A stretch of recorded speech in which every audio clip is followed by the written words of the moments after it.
Advertencia. El siguiente podcast está basado en hechos reales.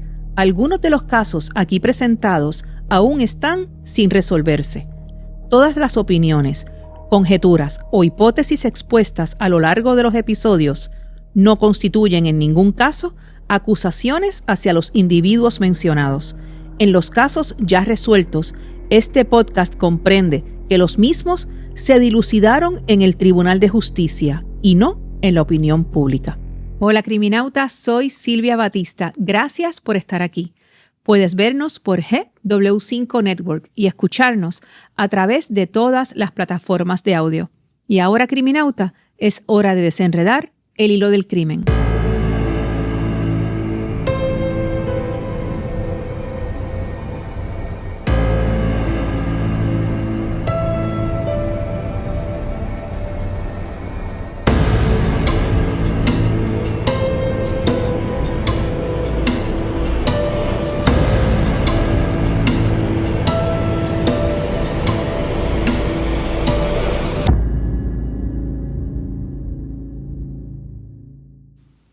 Bienvenidos al Hilo del Crimen. Hoy tenemos un episodio muy especial. Tenemos la presencia de la licenciada Jessica Rivera Pacheco. ¿Cómo estás, Jessica? Muy bien, gracias Silvia. Gracias por tenerme. Me encanta tenerte. Jessica, además de que voy a hacer la presentación ahora, para mí es bien lindo tenerte y bien especial tenerte. Jessica, no solamente yo la admiro como profesional, sino que nosotras crecimos prácticamente juntas, estudiamos en el mismo colegio Nuestra Señora de Belén. Sí. Así que me encanta tenerte. Gracias. En varios episodios del Hilo del Crimen hemos conversado sobre casos recientes de la isla. El último siendo el caso de Antoniés Cavilés y Elvia Cabrera. Y tuvimos la visita de nuestro investigador criminauta, porque él ya sabe que es un criminauta, Fernando Fernández, y nuestra criminauta química forense, Lali Miranda. Y me pareció pertinente poder obtener la mirada legal en este caso. Hoy no solo vamos a hablar de los hechos que estremecieron al país, vamos a entender también cómo el sistema de justicia intenta responder cuando ocurren crímenes como estos.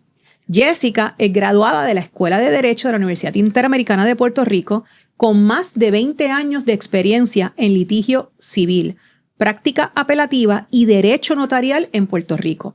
Es la Principal Attorney en el Centro de Notaría y Servicios Legales, ubicados en la Suite 903 del Banco Cooperativo Plaza. Su experiencia en el área de investigación comenzó desde muy temprano en su carrera, desempeñándose como asistente legal de un juez del Tribunal de Apelaciones de Puerto Rico, donde entonces Jessica desarrolló una sólida base en análisis apelativo, investigación jurídica y procesos de toma de decisiones judiciales. Durante su permanencia en el Tribunal de Apelaciones, trabajó en asuntos apelativos tanto civiles como penales, adquiriendo experiencia en un amplio espectro de cuestiones jurídicas y estándares de revisión. Tras concluir su gran servicio judicial, estableció una práctica privada enfocada principalmente en el litigio civil y comercial, representando a clientes tanto en la etapa de juicio como en la apelativa, incluyendo asuntos ante el Tribunal de Apelaciones y el Tribunal Supremo de Puerto Rico. Además de su práctica, contribuye, esto es bien importante, escuchen, contribuye al análisis legal estructurado de temas contemporáneos y asuntos legales cotidianos a través de plataformas de medios profesionales, ofreciendo entonces una perspectiva educativa y analítica fundamentada en principios jurídicos.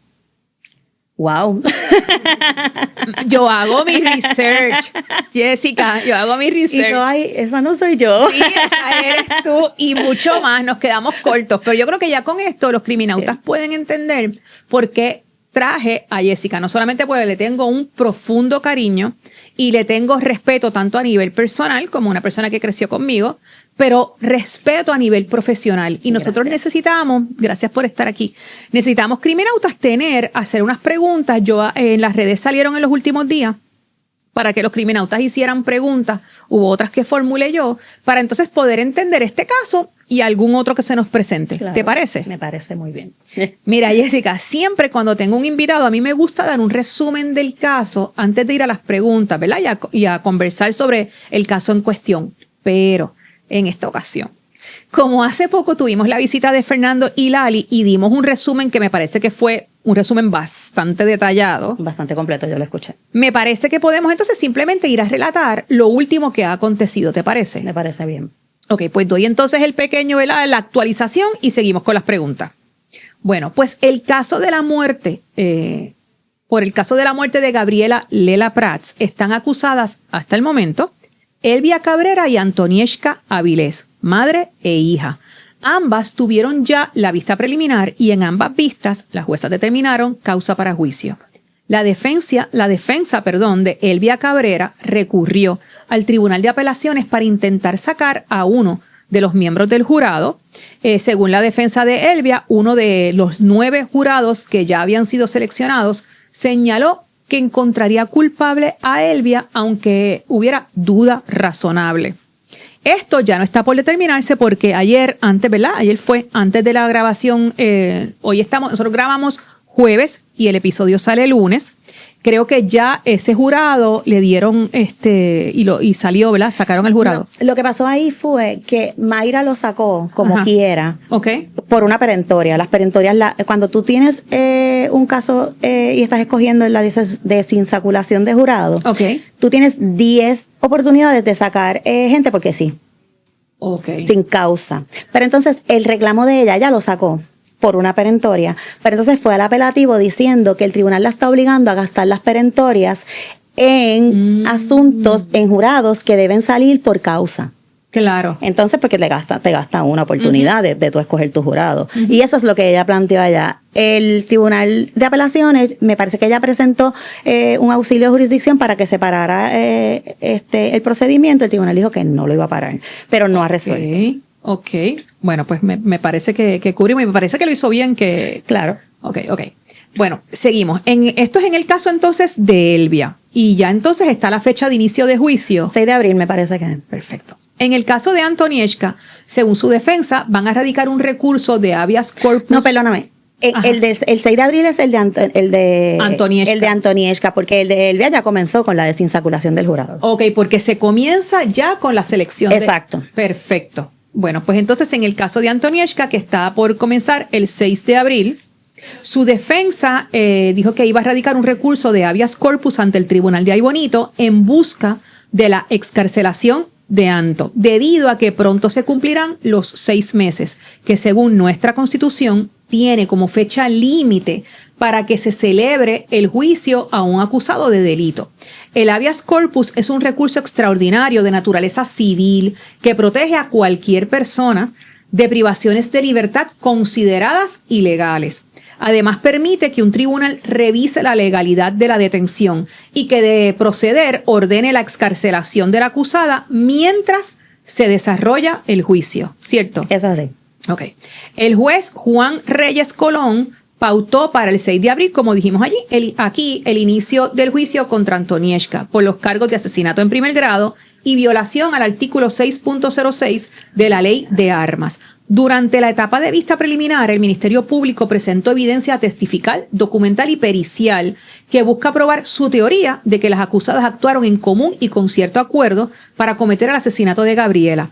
La defensa de ambas establece que existe prueba exculpatoria, que entiendo yo descansa en la premisa de que no hay suficiente evidencia o no hay evidencia de ADN que conecte a las acusadas con la víctima. Ahora, Jessica, ya que yo di todo ¿verdad? Esta actualización, si tienes algo que quieras añadirnos antes de las preguntas. Lo cubriste yo creo que todo muy bien. Ok. Bueno, pues vamos entonces a las preguntas.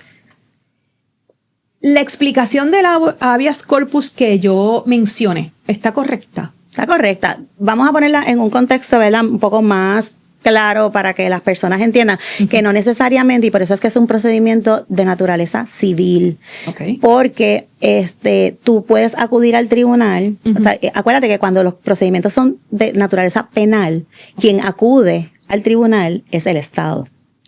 Y esto es un procedimiento que es contra el Estado. Vamos a suponer que tú estás en Sam's y un policía decidió que te iba a arrestar y que te iba a poner en la cárcel. Okay.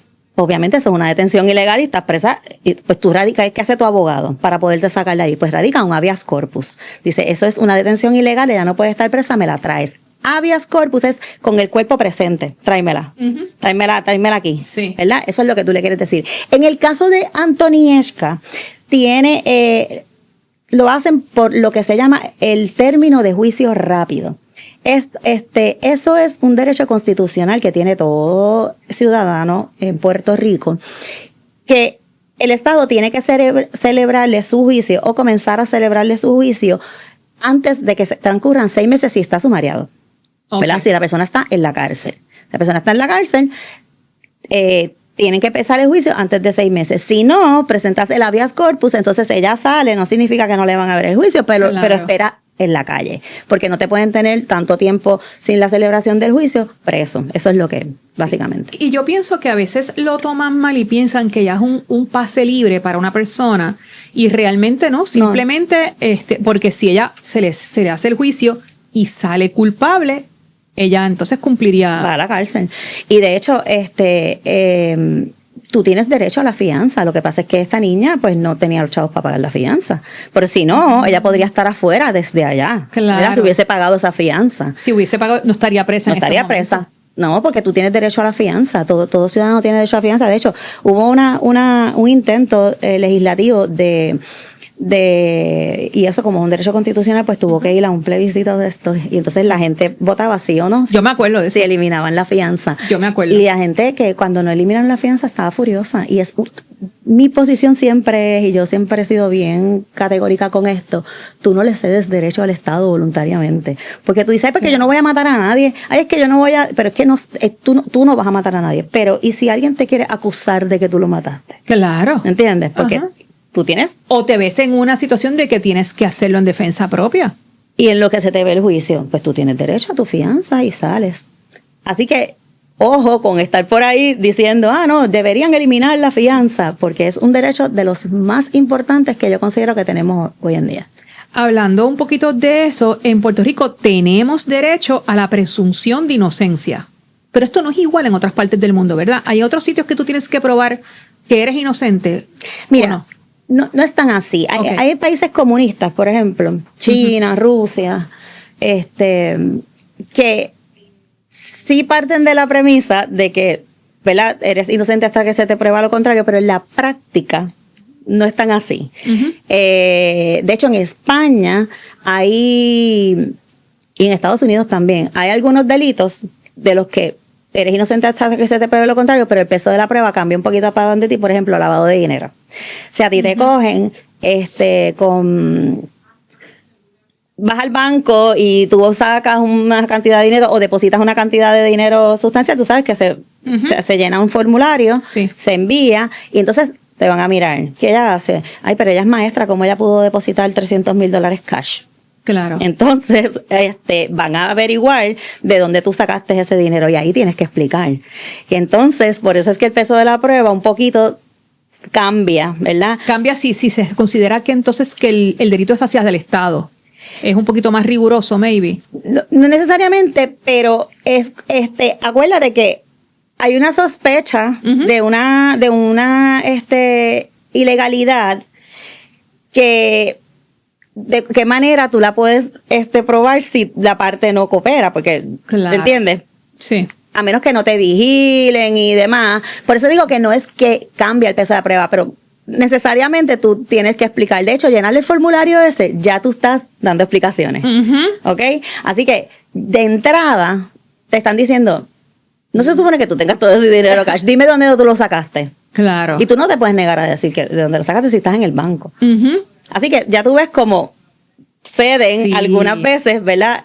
Ante el Estado, se ceden esos derechos cuando... ¿Ves? Como yo digo, uno va poco a poco.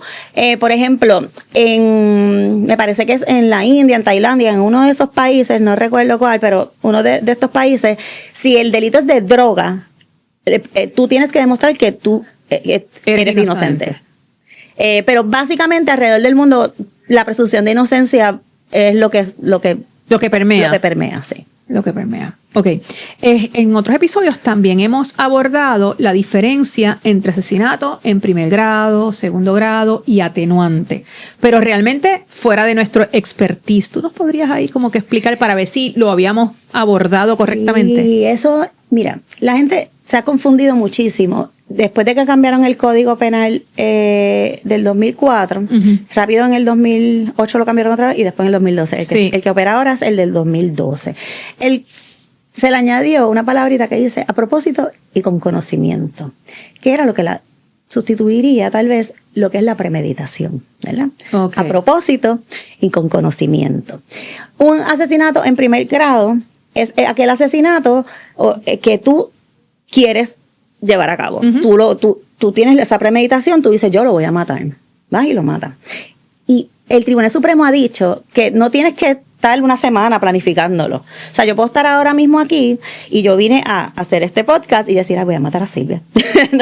Y te mato. Okay. Pues hubo premeditación. Ese momentito que yo lo pensé, esa es la premeditación. No se requiere más nada. Si yo estoy enfrascada en una pelea, como en el caso de que estamos discutiendo, pudo haber habido la premeditación. ¿Qué dicen ellos que es la premeditación? Y es común y con cierto acuerdo. Cuando la mamá saca el supuesto arma y se lo entrega y la nena lo coge y aparentemente, la verdad, la apuñaló. Okay. Tú sabes que hacer eso va a provocarle la muerte a alguien o es bien probable que. Así que eso es el que es en primer grado.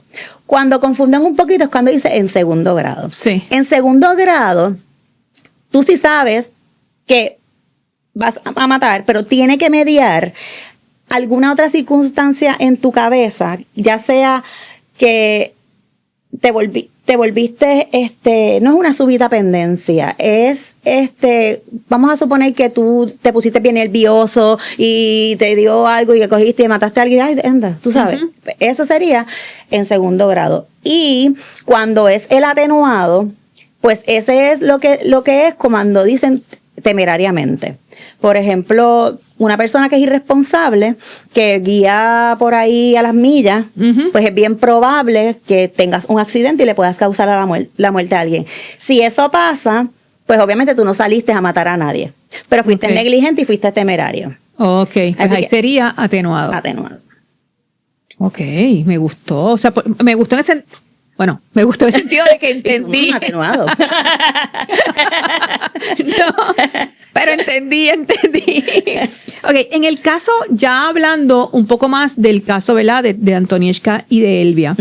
En el caso de Elvia, a tu parecer, ¿tiene posibilidad de prevalecer esa acusación en primer grado?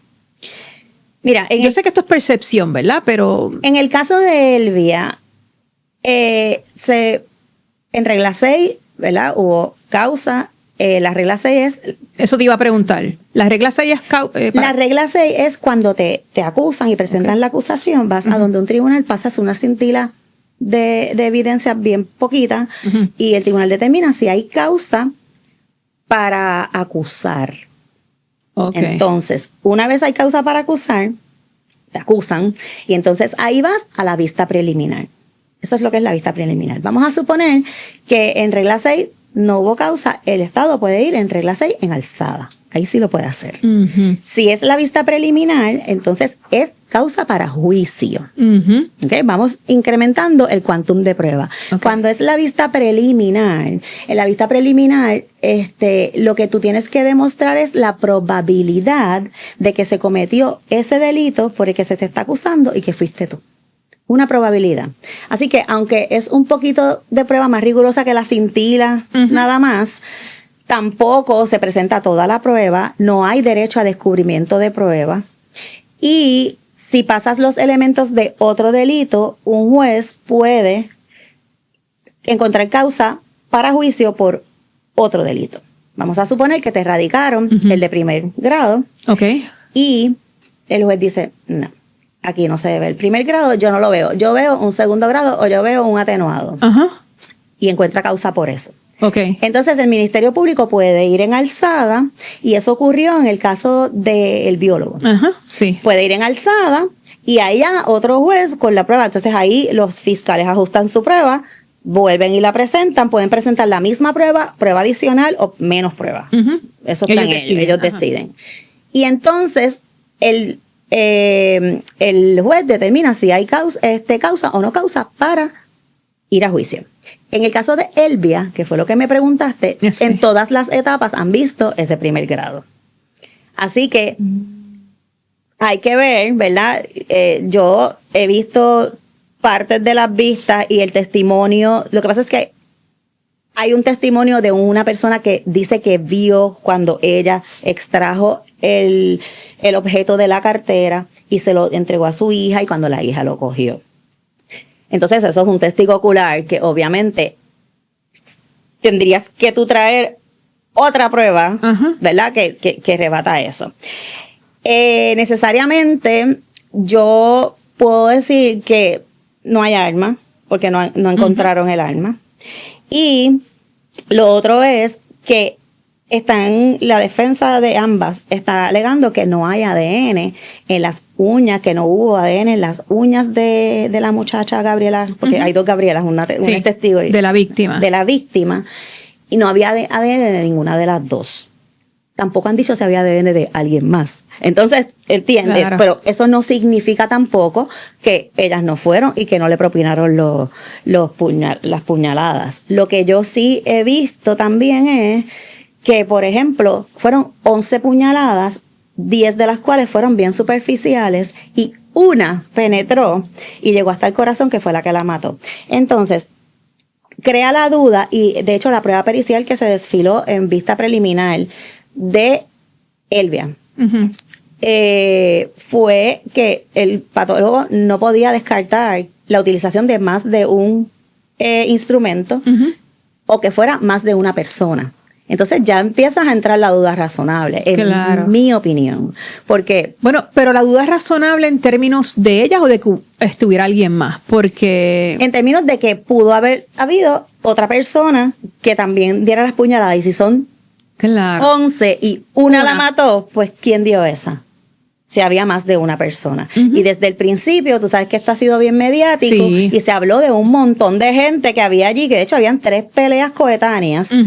Entonces, pues pudo haber pasado muchas veces. De hecho, hay otro muchacho que estuvo apuñalado, que lo apuñalaron también. ¿Quién lo apuñaló? ¿Y dónde está ese muchacho que no se ha vuelto? Por eso es que yo dije, una vez comentando, yo digo, esta muchacha Antonieshka es la ninja de las puñaladas, porque ella le metió 11 puñaladas a 2 a aquel, y tú sabes, inmediatamente. Así que yo creo que no hemos visto toda la prueba, el descubrimiento de prueba no ha comenzado, comienza, ¿verdad?, en la etapa de juicio.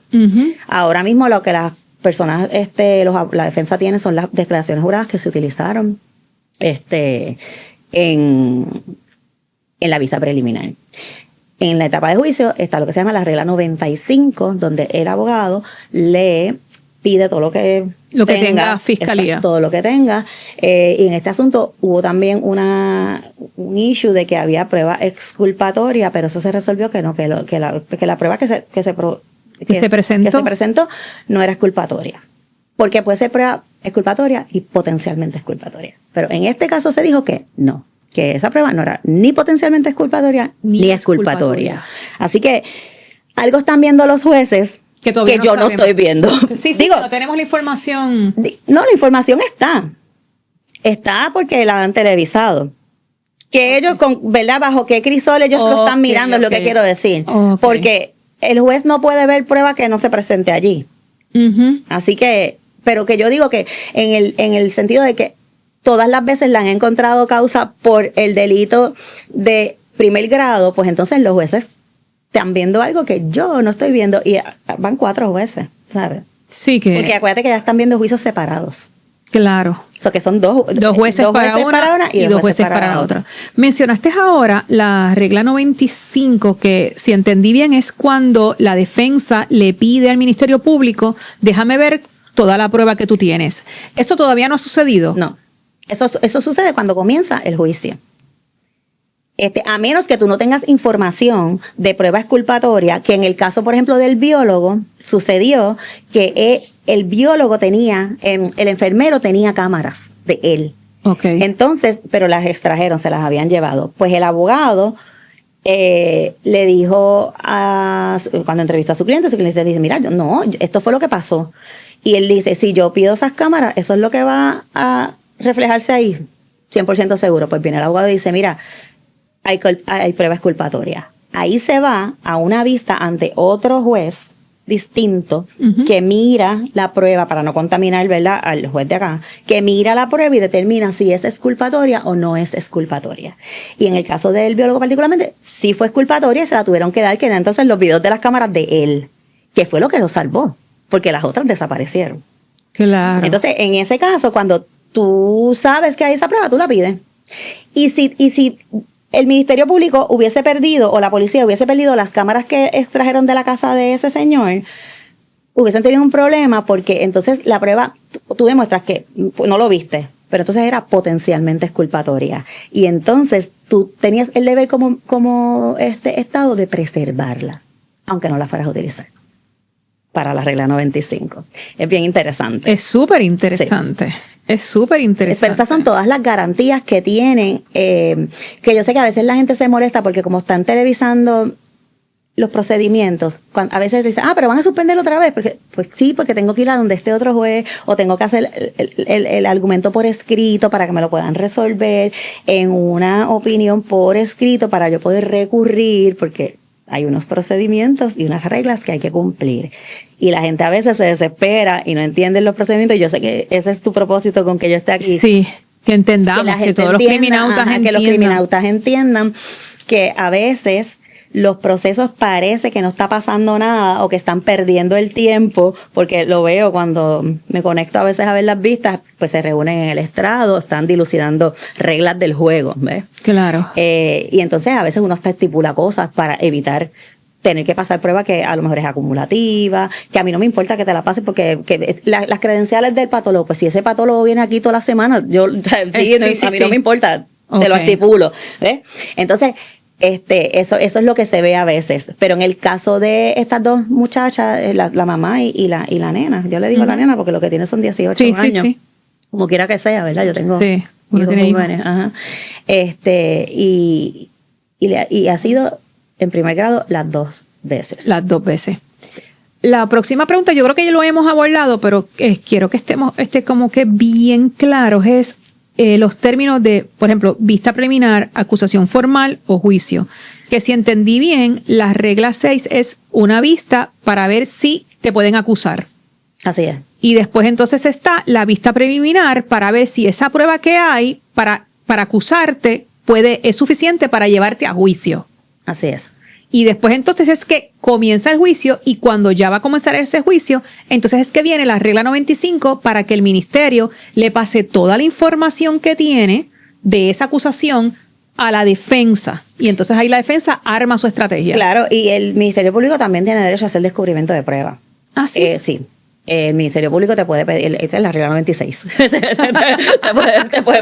te puede pedir a ti también cosas. Así que hay un intercambio de pruebas, ¿verdad? De ambas partes. Lo que sí te protege la Constitución es a tu derecho a no autoincriminarte. O sea, tú no tienes que decir ni el Estado que te pruebe el cargo.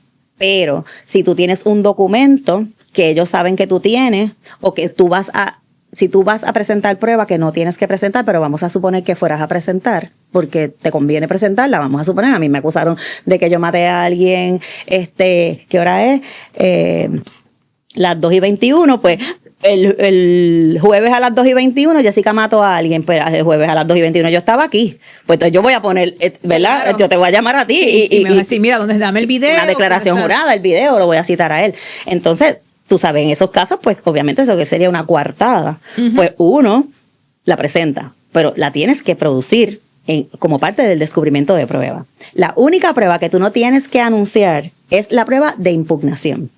Si tú como Ministerio Público presentaste una prueba, porque tú me das todo lo que tú tienes, pero yo no sé qué prueba tú vas a presentar. Yo no me voy a ir a cada papelito. Vamos a suponer que estamos viendo el juicio y tú sientas a alguien a decir allí que yo no estaba aquí. Entonces, la prueba de impugnación, Silvia, yo te siento a ti. Ujú. Y yo no te anuncié porque yo no sabía que ese señor iba a decir que yo no estaba aquí. Ok. ¿Entiendes? Pues esa prueba no es sorpresiva, es para impugnar Ujú. Para impugnar lo que está... lo que acaba de pasar en el juicio, y esa es la única prueba que es necesario que la anuncies. Igual pasa con el Ministerio Público. Si yo voy y presento una prueba, porque acuérdate que tú tienes un testimonio, pero cuando la gente se sienta allí, hay testigos que se han virado y que dicen otra cosa y tú dicen dices, otra ¿qué? ¿Entiendes? Y a veces tú tienes que impugnar a tu propio testigo. Ay, Dios. O sea, es bien complicado. Por eso es que yo lo cuento, porque la gente tiene que saber que cuando el abogado, por ejemplo, que hizo muy buen trabajo en el caso del biólogo, le decía así, mire, no me explique. Pues la gente se enfogoraba, o ya lo tomaban como chiste. Mire, no me explique. Pues porque hay unos procedimientos. Yo lo que quiero es que tú digas. Porque hay una parte de un contrainterrogatorio, perdona que te Ajá. interrumpa, que creo que es que tú tienes que contestar sí o no, o me equivoco. Es en el contrainterrogatorio, porque tú estás impugnando y tú puedes hacer preguntas que son sugestivas, que te dicen la contestación es sí o no, No puedes argumentar. a menos que no te haga una pregunta abierta. Ok. O sea, si yo te digo cuántas personas habían allí, pues tú no me puedes decir sí, no, tú me vas a decir 8. Ujú. Pero tú me vas a decir 8 y estaba, no señora, yo pregunté cuántas, no quiénes estaban, ¿ves? Ujú. Pues el trámite es así. Después vamos a suponer que yo te obligo a decir, porque no te queda más remedio que sí a algo que te lo saque, ¿verdad? Ajá. Si el Ministerio Público no está pendiente, la última contestación fue que me admitió algo. Entonces, por eso el Ministerio viene con su turno de repreguntas, de redirecto, lo que se llama, y entonces dice, cuando usted dijo que sí a preguntas de fulano de tal, ¿a qué usted se refería? Entonces ahí explica. Por eso, Ok. por eso es que la gente no se puede desesperar. Los procedimientos tienen un orden y funciona de esa manera. Cuando el elemento es humano, tú sabes que los abogados siempre tenemos temor de Dios cuando sentamos a un testigo, por más preparado que esté, y preparado me refiero a que hayas discutido los hechos con la persona, tú los preparas y les dices, mira, yo te voy a hacer estas preguntas. Vela que cuando te venga el contrainterrogatorio te van a confrontar con esto, con esto, con esto, con esto, con esto. Tú siempre le dices a tu cliente, tú di la verdad. Pero tú lo preparas. Claro. ¿Verdad? Le das un hint de que le pueden preguntar para atrás, para que no lo cojan de sorpresa, no se ponga nervioso. Sí, claro, porque las emociones están a flor de latentes. piel. Sí, yo imagino que un abogado de defensa decidir sentar a su cliente en el banquillo no debe ser algo muy fácil, porque están conscientes de que están las emociones. A menos que no sea una defensa clara de que yo no puedo pensar en ninguna ahora mismo. Tú no sientas al acusado, porque puedes abrir cualquier puerta, ¿entiendes? A lo mejor y nos ha pasado, que lo necesitamos. El único testimonio que me puede decir esto es que yo la siento allí. Y por más que tú porque la regla es que en el contra, tú no puedes preguntar nada que no se haya preguntado en el directo. Okay. Por eso uno trata de hacer las preguntas bien dirigidas, bien dirigidas. ¿Dónde usted está? Si lo que queremos es colocarlo en un lugar, ¿dónde usted estaba a las 8 de la noche del viernes? Es bien específico, en mi casa.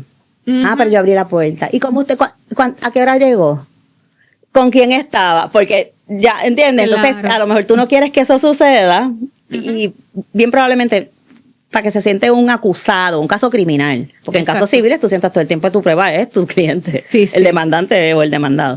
Pero en casos criminales es bien difícil tomar esa determinación.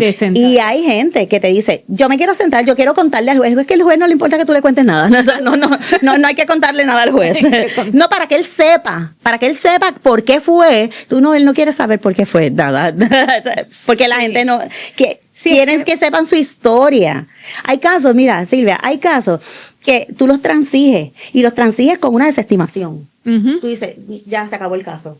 No, yo quiero que se vea el caso, porque yo quiero que el juez sepa. Que se limpie mi nombre, un ejemplo. Que el juez sepa que yo no me llevé esas grosellas de allí, de esa casa. Porque esa vecina siempre está acusando a uno, y uno no es un pillo. Señor, le desestimaron el caso, olvídese las grosellas y olvídese el juez. Y dice, no, yo quiero. ¿Sabes? Eso lleva a mi próxima pregunta, y es que en estos casos que son mediáticos, tendemos a llevar las emociones a la sala, ¿no? Al juicio. Entonces, yo te quería preguntar, ¿verdad? Y sobre todo porque sé que la opinión pública entonces tiende a formarse muy rápido y a uno querer ver lo que uno entiende que es justicia. ¿Cómo protege el sistema judicial ese principio de presunción de inocencia cuando todo un país ya tiene su opinión? Mira la cámara. Eso es fatal. Mira, el sistema judicial está hecho para que los juicios, y eso también es un derecho constitucional, sean públicos. Eso tiene una raíz en que antes lo hacían a puerta cerrada y lo que pasara allí, podían pasar muchas cosas bien malas. Así que se abren al público para que tú tengas tu certeza de que no te van a hacer un encerrón allí, porque hay gente, testigos, ¿verdad? Y lo pueden ver y presenciarlo, y que los procedimientos se van a llevar a cabo conforme a la ley. Eso es lo que está detrás de que un juicio sea público. Ya esto de querer televisar todos los juicios, a mí me parece que se nos está saliendo de las manos. Y hay un aspecto que a mí me preocupa muchísimo, y es que yo no sé si tú has escuchado cuando dicen en el término, señor, le recuerdo que usted está bajo las reglas del tribunal, no puede hablar con nadie de los hechos del caso, no puede hacer eso, y cuando juramentan a todos los testigos, particularmente en los casos criminales, hay que juramentarlos a todos desde el principio. Y los meten en un cuartito para que no escuchen el testimonio de la otra persona y no puedan ajustar su testimonio a lo que ya se dijo. ¿Pero qué tú crees que puede pasar si yo vi la vista hoy, está por televisión, lo subieron en Facebook, en Instagram, en de esto los ponen? Ese testigo no va a tener acceso a eso aunque no quiera. Y esa es la preocupación mayor que yo tengo con respecto a eso, porque la gente siempre va a decir lo que quieran decir y entender lo que quieran entender. A veces es bueno que se vea, porque mira, hay casos que están mal investigados y va el Ministerio Público con la prueba que tiene, porque el Ministerio Público trabaja de la mano con la policía, pero no es la policía. Hay un agente investigador que es el que hace la investigación y te la da. Y tú decides qué delito se configura y tú lo radicas y tratas de probarlo más allá de dudas razonables. Pero si esa investigación es defectuosa, pues a lo mejor no hay mucho que puedas hacer. Y entonces cuando no se vio y sale la persona, o le dan menos años, o lo absuelven, la gente dice, otro criminal en la calle, el sistema de justicia no sirve. Sí. ¿Me entiendes? Y entonces, por ese lado, pues es bueno que la gente también tenga acceso a lo que pasa en los tribunales.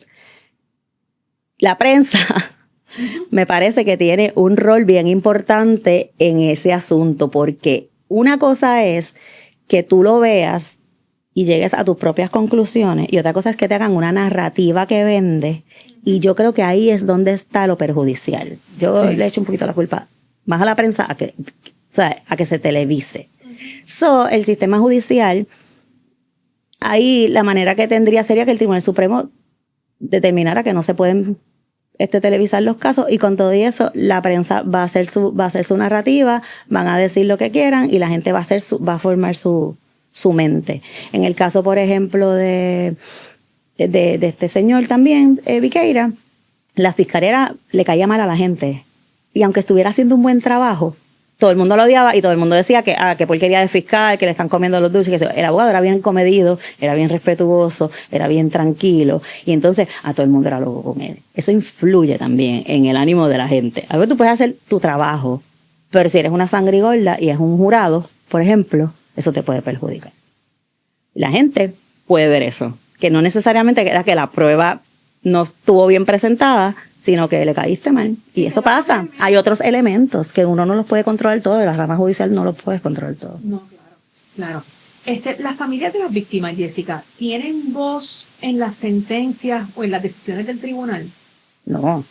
Las familias de las víctimas, si son testigos, pues su participación en el juicio, en la etapa de juicio es, ¿verdad? Su testimonio. Su testimonio. Ahora, una vez las personas son sentenciadas, encontradas culpables y sentenciadas a cumplir cárcel, bonifican, ¿verdad? Hay algunos delitos que tú puedes bonificar y sales antes, bajo la, ¿verdad? La Junta de Libertad bajo palabra. Ahí sí entrevistan a las víctimas y a las familiares y a las víctimas y les digo, si es un asesinato no, pero no puedes entrevistar a la víctima, pero sí les preguntan, por ejemplo, una violación, van y le preguntan al señor, mire señora, que si no, yo no quiero que salga porque yo recibí un mensaje de la mamá ayer la semana pasada que ella decía, ya, deja que salga. ¿Entiendes? Sí. Y entonces, pues, a eso lo toman en consideración y se lo deniegan. Pero eso es colegiado, es una junta. Se toma una determinación, pero hacen esa investigación. No tiene nada que ver con el juez. No. No, el juez sentencia y se acabó. Y se acabó. Y su participación se acabó. Y próximo caso. Y próximo caso, sí. Ok. En el caso estábamos hablando ahorita de la prueba que se presentó, que pudimos ver, creo que fue en el caso de Elvia, pero no sé si también pudiste tener acceso a la vista de Antonieshka para causa para juicio. No, esa no. La vista de Antonieshka para causa para juicio, yo creo que no se ha celebrado. Sí, a ella le encontraron causa para juicio, ¿no? Causa para juicio. No sé. Yo estoy confundida con Antonieshka, porque Antonieshka primero fue no procesable. Exacto. Después, por eso es que los casos se separaron. Se separaron. Yo ahora mismo no estoy segura si ella ya está en la etapa de juicio, para juicio, y ya se le celebró la vista preliminar, o hubo controversias que llegaron al apelativo y eso es lo que lo tiene aguantado. Okay. Eso yo lo podríamos mirar. Eso lo miramos y lo abordamos entonces adelante. Pero en todo caso, cuando llegue el momento del juicio de Antonieshka, ¿verdad? Si sigue su curso, puede ser que descubramos prueba que no tenemos conocimiento en ese momento, igual que con Elvia. Sí. O sea, puede que haya prueba que no tengamos conocimiento. Sí, de hecho, la prueba no se descubre hasta que no empieza el juicio y se hace el descubrimiento de prueba. De hecho, Antonieshka tiene una ventaja sobre su mamá grandísima porque es la misma prueba. Y entonces, aquella va un paso antes, pero es la misma prueba, es los mismos testigos, el mismo evento. Así que Antonieshka va a tener la oportunidad de saber prueba adelantada que Elvia no tuvo esa oportunidad, porque empezó primero. A menos que haya alguna prueba de DNA que no sepamos que conecte. Lo que pasa es que ya se sentó el patólogo.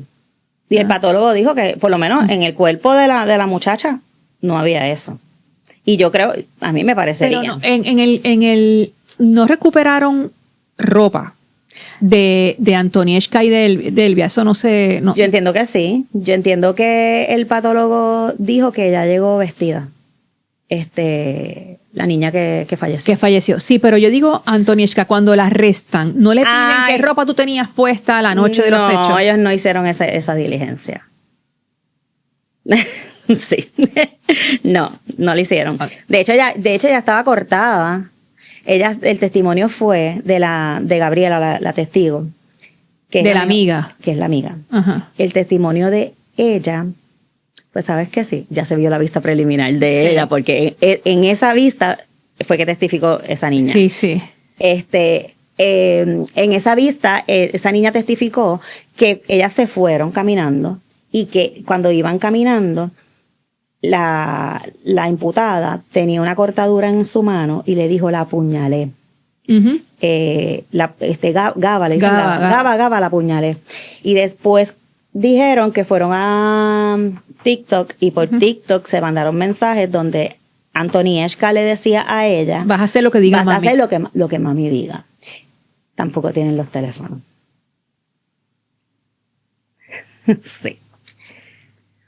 Ok. ¿Y eso quedará en alguna nube o algo? ¿O en el aparato? Yo me imagino que eso es TikTok. O sea, eso es un sistema que yo dudo mucho que desaparezca tan fácil como tal vez un teléfono que tú ahogaste y con todo y eso, tú sabes que si lo quieren extraer, lo pueden extraer. Sí, no, yo digo pensando, perdón que di un cantazo aquí en la mesa, en la nube o en... O sea, debe estar disponible, tienen que hacer esa investigación. Por eso, mira, los casos a veces, con estas cosas mediáticas que me estabas preguntando ahorita, se apresuran en radicarlo. Por ejemplo, un asesinato, eso no prescribe, no hay prisa, tú no tienes que radicarlo la semana que viene porque tienes a 4 periodistas persiguiéndote por todo el tribunal. El asesinato no prescribe. No, asesinatos no prescriben. Así que, si tú lo vas a acusar por asesinato en primer grado, Espera, haz una buena investigación. Lo que pasa es que también, yo lo digo y lo sostengo, tú tienes testigos policías que tú les preguntas, ¿cuántas investigaciones usted ha hecho?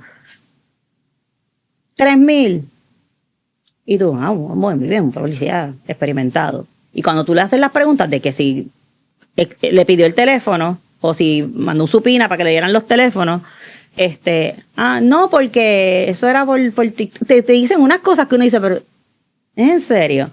Así que yo creo que la policía de Puerto Rico tiene que darle trainings a sus agentes investigadores y deben tener una división que existe, pero entrenarlos mejor para que puedan llevarle unas investigaciones más completas al Ministerio Público para que el Ministerio Público entonces pueda hacer un mejor trabajo y se logren más convicciones. Sí, claro. ¿Hay alguna, porque desconozco, hay alguna, no sé si oficina, entidad o alguna conexión entre el Ministerio Público y los agentes investigadores que puedan sentarse y tener un diálogo de, mira, yo necesito que esto se haga de esta forma? Esto se hace de esa manera. Cuando hay una escena, va un fiscal a la escena y es el fiscal quien da las instrucciones, manda a levantar el cadáver si es un muerto, dice necesito estas fotos de esto aquí, pero si hay que hacer unas entrevistas con posterioridad las pide, pero claro, ¿cómo se las hacen? Sí. Porque mira, en el Tienen caso... que tener un conocimiento previo de cómo ejecutar las instrucciones. Claro, exactamente, y hacerlo y preservar esa evidencia. El otro día, uno de los casos que televisaron, el de la cadena de custodia, dice, no, yo fui al Instituto de Ciencia Forense y lo solté allí eso no se lo tiramos allí en una canasta porque tenía muchas cosas que hacer y entonces dice, ¿qué fue lo que usted llevó? ¿De qué caso? Yo no sé, lo que me dieron. Pues, exacto. Sí, veo. En términos de justicia, porque, por ejemplo, yo sé que estos casos mediáticos son emocionales, ¿verdad? Para nosotros, para el público, pues es emocional porque uno quiere ver justicia. Hay que ver, claro, a qué uno le llama justicia. Esto es algo que yo he abordado en la sección que yo tengo para pensar al final de los episodios del Hilo. En términos legales, ¿qué significa hacer justicia? Mira, tú haces justicia cuando tú le respetas al imputado de delito todos sus derechos constitucionales y le llevas un juicio justo y rápido. Y rápido es importante porque, ¿cómo es? Este tiempo que pasa, ¿verdad? Que desaparece. Que huye. Y lo dice Fernando Fernández lo dice. A ver, sí. Tiempo que pasa, ¿verdad? Que huye. No sé el refrán, pero que yo soy como el chavo. Yo también, somos dos, pero algo nos entendieron. Sí. Así que eso es justicia. Tú no tienes que... Yo me acuerdo cuando yo era chiquita, mi papá era abogado de defensa, después fue fiscal. Pero cuando yo decía, tú defiendes criminales. Y le decía todo el tiempo, y él como que, ay, sí, whatever. Tú entenderás. Tú entenderás. Yo entendí eso cuando yo entré a escuela de Derecho. Tú dices, ay, pero ¿cómo tú vas a defender a un tipo que le dio una pela a la mujer? Tú no vas allí a defender que le dio una pela a la mujer. Tú eres un elemento del Estado, los abogados somos parte del sistema, ¿verdad?, judicial, y vamos a que se les respeten los derechos que todos los ciudadanos tenemos, con el resultado que pueda tener. Eso tú lo discutes con tu cliente. Tú no a todos los clientes decir, no, vas a salir libre, no, tú le dices, mira, aquí tú tienes derecho a esto, tienes derecho a esto otro, tienes derecho a esto otro, la prueba que hay es esta. Con eso podemos hacer un plea, podemos declararte culpable, inocente, y ver un juicio. Los riesgos son estos, te están ofreciendo esto. Eso es hacer justicia. A lo mejor va a la cárcel 8 años, pero eran 15. Uh-huh. Y tú vas a decir, pero eso es justicia al imputado, no a la víctima. A la víctima. Pero es que la víctima, desafortunadamente, pues fue víctima de, ¿verdad?, valga la redundancia, de un delito, Pero ¿qué más tú puedes hacer? Si no es ajusticiar, ¿verdad? Ajusticiar en el sentido que llevas a un juicio a esta persona. No puedes hacer más nada. Porque la Constitución también prohíbe cualquier castigo cruel e inusitado. O sea, tienes que... Para mí eso es lo que constituye que se le haga justicia a una víctima, que pase por el proceso la persona que se alega que le causó el daño que le causó. Que hacer justicia, ¿verdad? Como que viéndolo así en términos entonces generales, pero un poquito específicos, es que se tome el tiempo necesario de hacerse una buena investigación para que entonces se pueda llevar, el Estado pueda acusar a esta persona. Y lograr la convicción. Y lograr la convicción después de una investigación bien realizada. Cabal, exacto, pensada, con calma. Hay veces que son muy ambiciosos. Hay veces que tú tienes una prueba para un segundo grado, por ejemplo, como que ahora son 50 años. Radícalo por segundo grado. No te tienes que tirar el primer grado, que a lo mejor es más difícil de probar. ¿Entiendes? Y me acuerdo un caso en Estados Unidos, yo no me acuerdo de quién era el caso, pero yo me acuerdo que se comentó muchísimo, porque le radicaron al policía que mató a una persona de color negra viciosamente. Sí. A él no le radicaron un primer grado. Le radicaron un segundo grado. Y todo el mundo decía, ¿pero por qué? Sí, es que hay videos, todo el mundo lo vio y que sí, ni que sí, pero eso era un agente del orden público.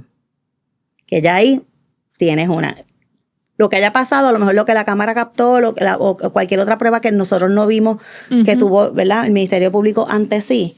Decían, yo prefiero tener una convicción por un segundo grado que una absolución por ser más ambicioso y radicarle un primer grado. Sí, también hay algo que yo creo que yo lo comenté en el episodio que estuvo aquí Fernando, desde mi mirada y perspectiva de la historia cultural, y es que realmente nosotros hacemos acercamientos a la verdad, pero no hay tal cosa como que tú puedas descubrir una verdad o irte al pasado y entender el pasado por completo. Así es que hacemos acercamientos, y quizás una cámara de video es un acercamiento, pero desde otro ángulo se hubiera visto otra cosa completamente diferente. Así es que realmente es como que, ¿verdad? Como que un poquito... Mira, hay dos ejercicios que yo siempre, cuando yo impartía clases daba clases de introducción al derecho, y yo les decía a mis estudiantes, yo sacaba una peseta y yo la ponía así, ¿verdad? Una parte para allá estudiante y para acá estudiante. ¿Y yo qué tú ves? Cara. ¿Y tú? Cruz. ¿Yo quién está diciendo la verdad? Los dos. Los dos. Pero no es lo mismo. Es distinto. Y hay otra cosa que yo usaba mucho, y hay un meme que es, hay una verja. En el meme está la verja y hay tres niños. Entonces hay 3 banquitos. Sí. ¿Sabes cuál es ese? Claro, el de la equidad. La equidad. Tienen los mismos banquitos, pero ¿es justo? No. Pues entonces hay que verlo caso a caso. Así que es un tema bien complejo que levanta muchas pasiones, como tú dices, que hay que entenderlo. Sí, claro. Y también uno tiene que ser sensible. La gente dice, pero es un asesino. Mira, primero que nada, no es un asesino hasta que no se le pruebe que es un asesino. Y aquí se le olvida a todo el mundo eso.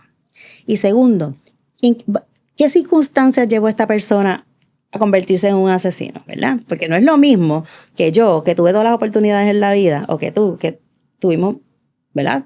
Todo el mundo tiene sus tropiezos y sus situaciones. Que yo decida irme allí a Sam y robarme una de costilla. A que venga una señora que a lo mejor tiene 4 muchachos allí. ¿Quién la manda a tener los muchachos? Pues mira, quien sea que la mandó, pero los tiene y los tiene que alimentar, y se robó eso. Pues a lo mejor no hay que ser tan riguroso. ¿Sabes lo que te quiero decir? Sí. Aunque la ley opera para todos, porque no se puede hacer distinción de que, pues ya se lo puedes robar. Eso no es lo que estoy diciendo. No, claro. Que conste. Sí, porque...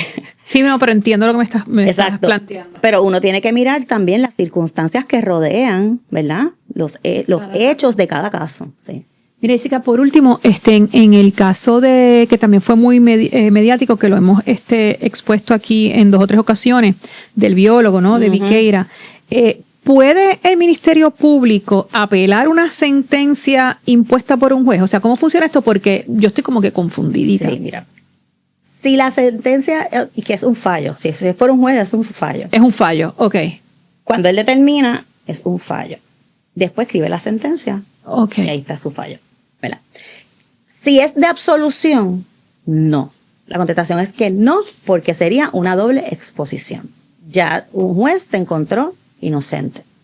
Así que el Ministerio Público no pudo derrotar tu presunción.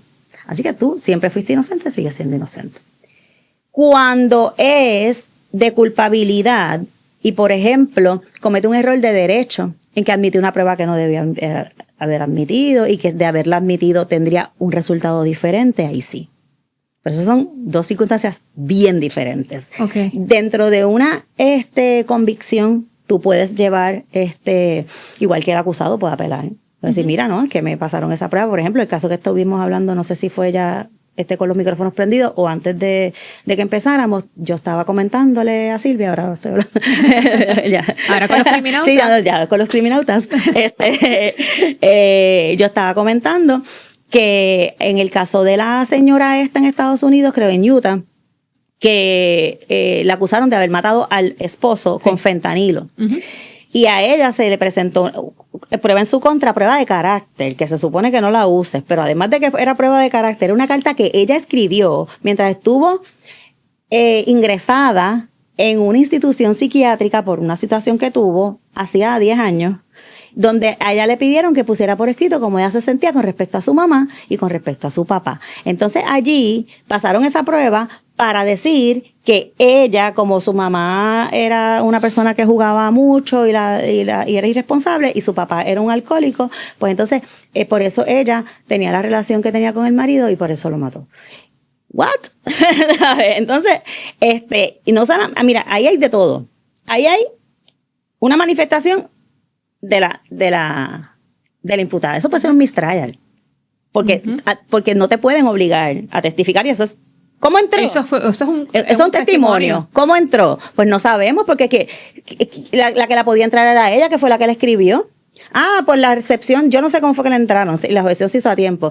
Pues tal vez por una objeción de la regla que se me ocurre, de la regla de evidencia, donde dice si es récord de negocio, entran. Pues a lo mejor lo buscaron en el hospital, el récord de negocio, eso está ahí, pues aquí la tienen y le entraron por esa excepción de prueba de referencia. Okay. Pero tú no puedes contrainterrogar eso, porque te tendrías que sentar a ella. Pues créeme que ese error que cometió el Ministerio Público, ¿qué va a pasar ahí? Ella la encontraron culpable.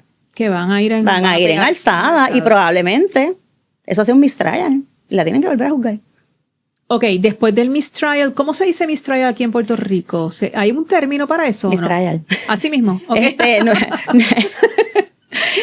Va a decirle, siempre dice, vamos a hacer un nuevo juicio. Un nuevo juicio. Uh-huh. Ok, se da, o sea, cuando a ti te declaran como que algo como eso, y dicen, ok, vamos a celebrar de nuevo el juicio y empiezan de cero. De cero. Eso se dio con Casella, ¿no? Que le dieron un nuevo juicio. Ahora, y de hecho, yo creo que no se ha celebrado él se declaró culpable.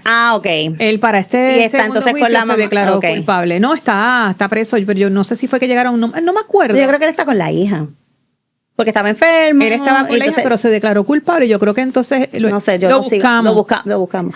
Yo no sigo a Casella. A mí Casella, de verdad, eso fue otro caso bien mal manejado, donde el papá entró a la escena, donde pasaron tantas y tantas anormalidades. Con todo eso lo encontraron culpable, pero este señor abogado de él, que es buenísimo, siguió ahí apelando, hasta que por cosas del destino que no tenían nada que ver con las apelaciones de él, y fue el caso que bajó de la unanimidad de los jurados, que eso en Puerto Rico antes no lo había, y casi todos los juicios por estrategia decían 11-1. ¿Para qué? Para que no sepan quién es ese uno y no vaya a haber represalias contra cualquiera de los jurados. Y eso lo hacían todo el tiempo, el jurado se ponía de acuerdo, 11-1, aunque fuera unánime, pero le decían 11-1 para qué, porque pues no sabes quién fue el uno, porque en Estados Unidos te pueden preguntar.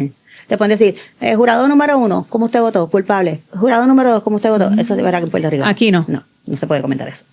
Entonces, pues, como eso fue lo que pasó en el caso de él, que fue 11-1, y 11-1 precisamente por eso, pues se salvó porque él estaba todavía en etapa de apelación, en una de las apelaciones locas esas. Y cuando baja entonces lo de que tiene que ser unánime, ahí se pudo montar en el barco. Y hubo otras personas que ya los juicios habían comenzado y no se los permitieron. Jensen Medina fue uno. Fue uno, sí. Sí. Ese fue también bien. Sí, que se lo denegaron. Mediático. Mira, voy a hacer para pensar, pero no te me vayas, que quiero ir contigo ya mismito. Para pensar, a veces como sociedad exigimos justicia, con rabia, con dolor, con urgencia. Y es válido, realmente es necesario. Porque cuando ocurre un crimen, lo que se rompe no es solo una vida, es la sensación de seguridad de todos. Pero hay una pregunta incómoda que casi nunca nos hacemos. ¿Estamos exigiendo justicia o estamos exigiendo resultados rápidos? Porque la justicia real, la que se sostiene en un tribunal, no se construye con coraje. Se construye con evidencia, con investigación rigurosa, con peritajes bien hechos, con fiscales preparados porque tienen la información necesaria, con sistemas que funcionen. Y eso requiere algo que no siempre estamos dispuestos a reclamar con la misma fuerza. Recursos. Recursos para la policía, para los forenses, para los fiscales, para que cada caso se investigue como se debe y no como se pueda. Porque cuando no exigimos eso, dejamos espacio para errores. Y en el sistema de justicia, los errores no son detalles, son tragedias. Un caso mal investigado no solo puede dejar a un culpable en la calle, también puede poner a un inocente en una celda. Y entonces la pregunta cambia. No es solo se hizo justicia, es también le dimos al sistema las herramientas para que se pudiera hacer bien, para que esa justicia se pueda hacer. Porque exigir justicia sin exigir los medios para alcanzarla es pedir verdad en un sistema que quizás no tiene cómo encontrarla. Y como siempre, Criminauta, recuerda que en el hilo del crimen no siempre tenemos todas las respuestas, pero seguimos haciendo las preguntas que no debemos dejar de pensar. Para pensar. A Jessica, gracias por estar aquí. Los criminautas saben que yo siempre que tengo un invitado les tengo un detalle y en el día de hoy el detalle no salió a tiempo, ya yo se lo había dicho a Jessica, pero después dije, ¿saben qué? No está mal porque así tengo excusa para que regreses. No necesitaba ni el regalo ni la excusa. Ay, qué linda, no, pero el detallito lo vas a ver. Es algo que yo se lo doy a todos los invitados que entiendo que ya son criminautas. Te doy las gracias por estar aquí. De verdad que sabes que el cariño es genuino, es de mucho tiempo. Como dije anteriormente, te respeto y te admiro como profesional y como persona. Y espero que hayamos aprendido, criminautas, ¿verdad? Un poquito hoy, según avancen estos casos que son mediáticos. Espero poder tener de nuevo a Jessica, espero tener de nuevo a Fernando y a Lali, y así ir construyendo juntos, desenredando juntos cada caso. ¿Te parece? Me parece bien. Y si de lo que dije alguien tiene alguna pregunta, que te la haga llegar y yo se las contesto. Perfecto. Entonces ponme, ahí estamos. A Jessica la pueden conseguir. Ella es, como les dije, la abogada principal en Centro de Notaría y Servicios Legales, ¿verdad? Licenciada Jessica Rivera Pacheco. La pueden conseguir en el 787-765-3943. ¿La oficina tiene redes sociales? No, pues eso lo vamos a trabajar para el próximo episodio para que para que tenga. Pues claro que ya estamos aquí mediáticos. Ya estamos criminautas. Ya estamos criminautas.